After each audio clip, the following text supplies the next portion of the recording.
The why me, I get that question a lot. Yeah. From a lot of people, from actors, actresses, from people who come into my life, work for me, why me, why me? And I always think, why not you?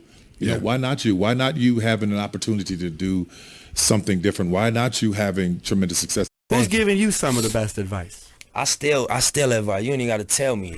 I steal it. Whether you said it in the interview, right? Or you just done some boss shit that I could peep game in your demonstration. You know, I pay attention. I'm a student of success. There was a lot of tragedy and trauma in my childhood, and it formed this incredible imagination, because no matter what was going on, no matter how dark or difficult things were in my life at that time, I could go inside of my head and go somewhere else. And that imagination became so strong and so vivid. It is now the place where I write from. I could sit in a room and literally, well, figuratively, feel myself in the situation with the people that I'm writing about and the characters. So I believe really clearly that all things work together for your good. So all the trauma that I was going through became a part of what I'm able to tap into and use now in my life. So yeah, the imagination was key. I started writing, and I was using different characters' names and these stories that I was telling, because a lot of them were things that I had been through. And a friend of mine found, he said, man, this is a really good play. And I thought, maybe that's what this is. Maybe it's a play. And it's really strange how you fall into your destiny. And that was the beginning of where I was headed.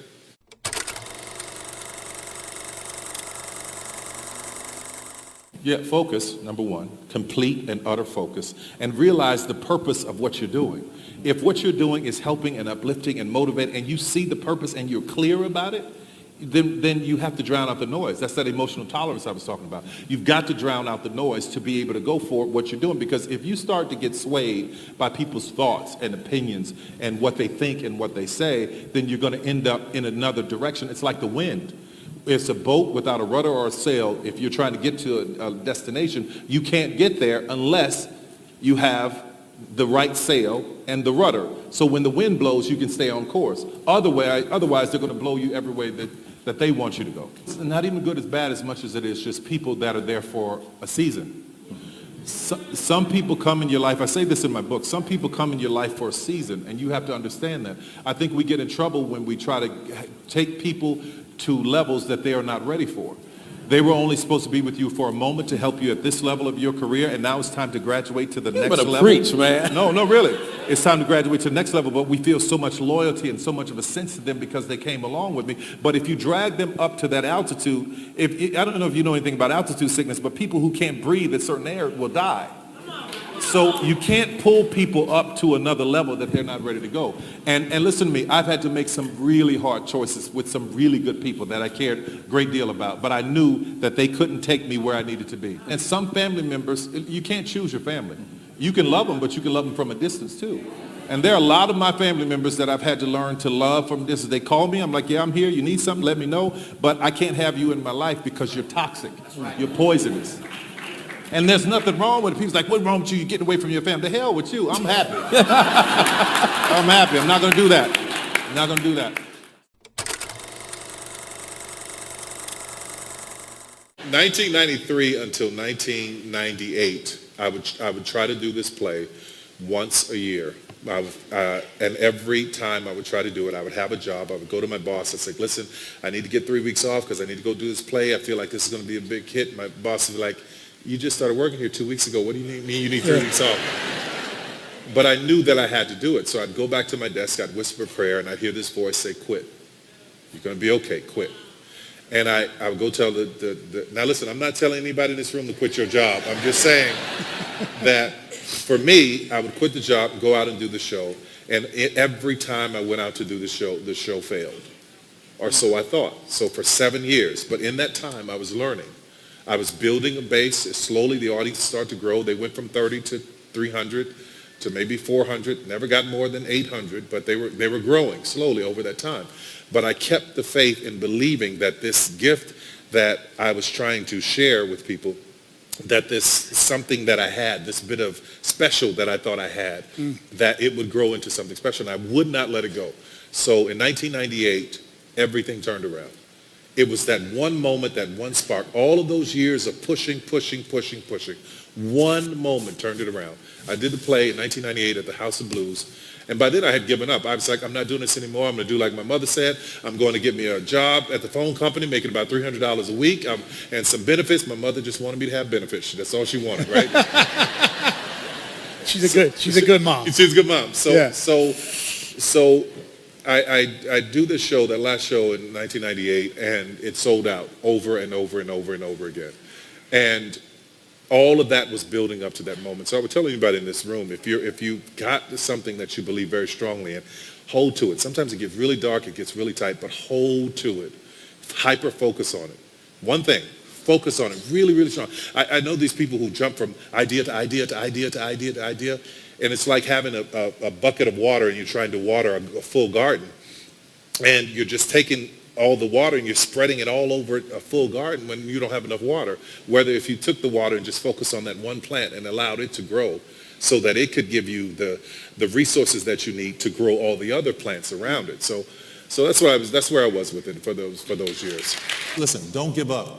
I know that sounds simple, but don't give up. If you go to bed with it and you wake up with it and you can't shake it, you go get a job and that dream is still in the back of your head. You're working for somebody else, but that dream is still in the back of your head.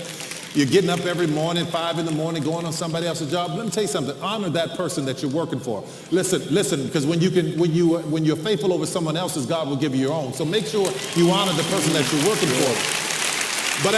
But at the same time, don't give up. The mantra at my studio is a place where even dreams believe. Because when I think about Joseph, he went through so much before he got into his promise. He was in jail. He got all these things happen to him. But when it got really bad and he gave up or wanted to give up, the dream reminded him that he can go on. So if it's in you and you can't shake it and you dream about it, and when you want to walk away from it, you still dream, that's God telling you to keep going. And if I can tell you anything else, please keep going. There are people whose lives and destiny are tied into you. Just think, had you stopped, all of these people, where would we be going to worship and hear a positive message? Do you understand what I mean? Yeah. So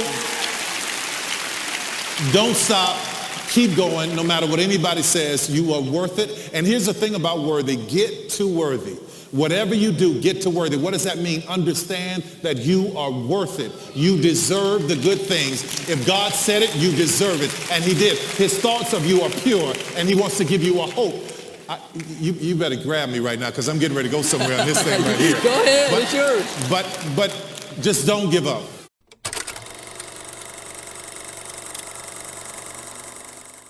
Look for truth in what they say. Look for truth. And that's the problem with our president. He can't look for truth in criticism.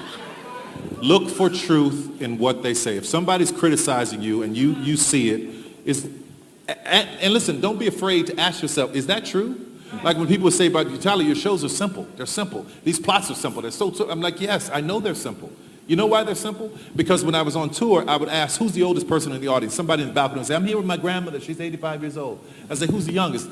Somebody said, my daughter's here. She's 2. I was speaking across generations. I was speaking across class. So what I had to do was keep a very simple message and a simple plot and a simple twist. There were other people doing more complicated things, and that's great.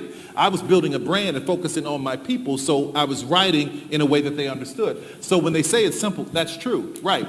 But do you want to know why it's simple? Do you understand? So look for truth in it. It's like eating a steak. Eat the meat, leave the bone.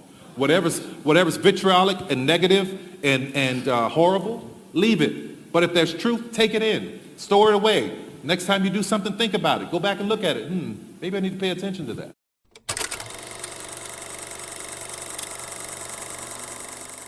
I'm in the trenches with them because I'm writing and producing and directing everything. I'm literally side by side with everybody. So we started every morning with a prayer, and it's not mandatory because I don't want to get sued.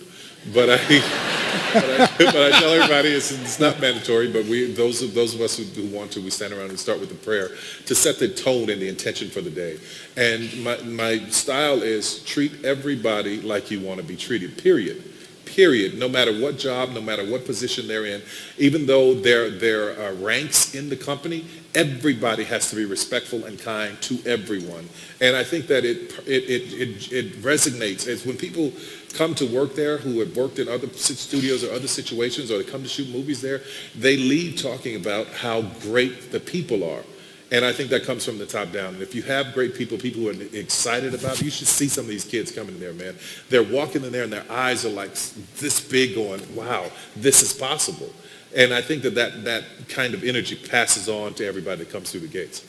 I think that the leader sets the tone in all of it. I think, if you've got chaos and madness around you, then that's going to be how your business is. But if you're a person that likes peace and calm and respect and love and giving and generosity, then those kind of people will gravitate to you. Every now and then you'll get some that don't fit. Sneak through? Yeah, they'll sneak through. But what I've found is it's very hard for people who have tremendous dysfunction to focus in peace and chaos. So they usually will weed themselves out.